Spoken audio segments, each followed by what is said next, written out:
Assalamualaikum warahmatullahi wabarakatuh. Yang terhormat Bapak Ari Wibowo Irawan, selaku dosen mata kuliah Komunikasi dan Negosiasi Bisnis, dan yang terhormat teman-teman saya yang ganteng-ganteng dan cantik-cantik semuanya. Perkenalkan, nama saya Rama Maulana Mun'im. Pada kesempatan kali ini, saya akan membahas mengenai teknologi ponsel dari masa ke masa. Nah, bagaimana sih perkembangan teknologi ponsel dari masa ke masa? Nah, dari awal penemuan ponsel hingga saat ini, ada 5 generasi teknologi ponsel. Yang pertama yaitu generasi 1 disebut 1G, generasi kedua disebut 2G, generasi ketiga disebut 3G, generasi keempat disebut 4G, dan generasi kelima disebut 5G. Nah, generasi 1. Ponsel generasi pertama disebut juga 1G.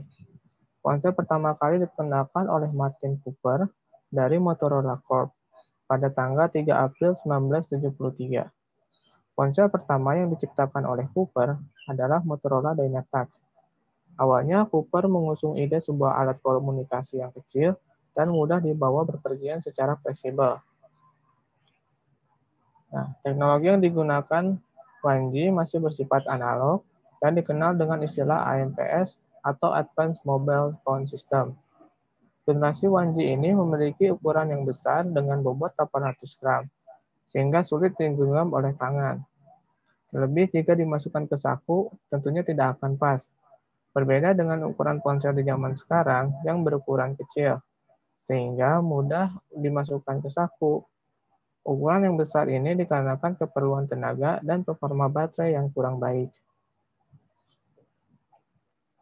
Selanjutnya ada generasi 2.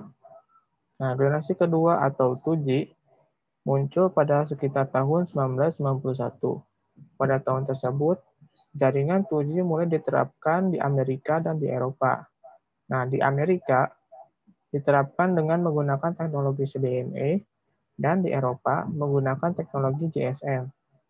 Ponsel pada generasi ini juga memiliki ukuran yang lebih kecil dan lebih ringan karena penggunaan teknologi chip digital.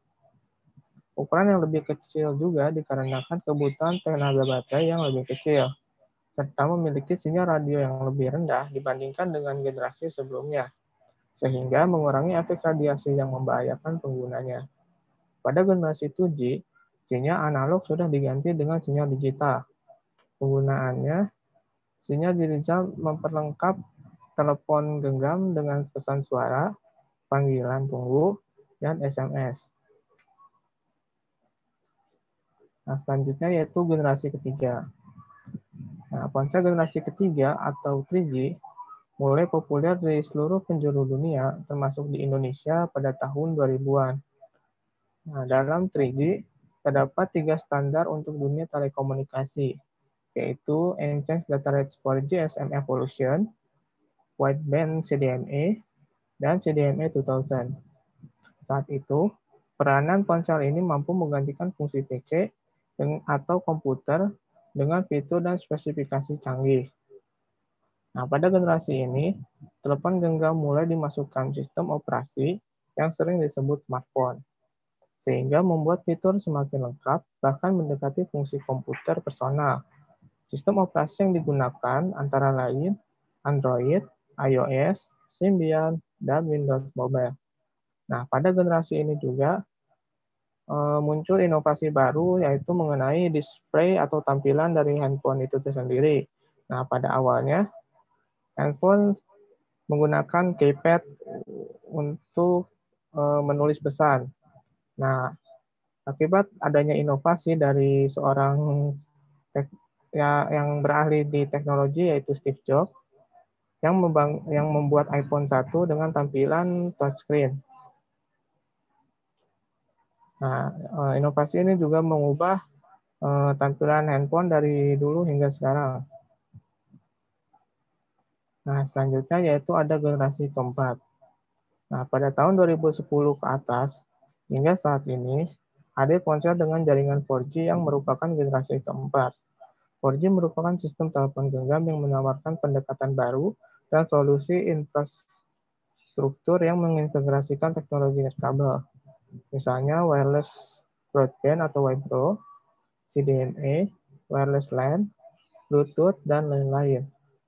4G juga memberikan penggunanya kecepatan tinggi, volume tinggi, kualitas baik, jangkauan global, dan fleksibilitas untuk menjelajahi berbagai teknologi berbeda.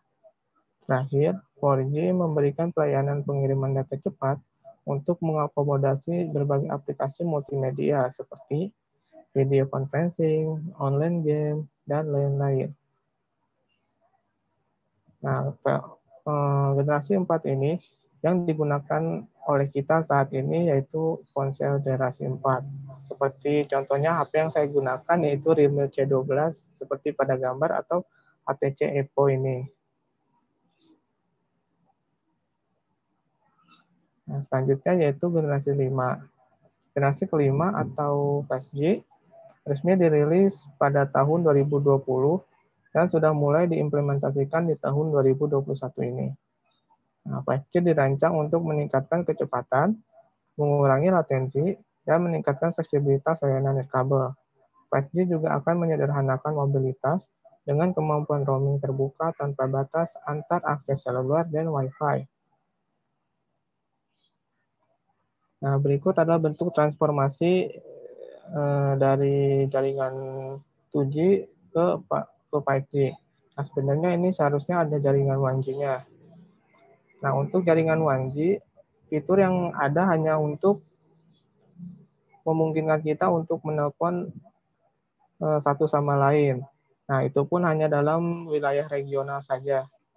Nah, selanjutnya yaitu ada 2G yang mulai dilengkapi dengan fitur SMS dan dengan kecepatan internet sebesar 0,1 MB per second.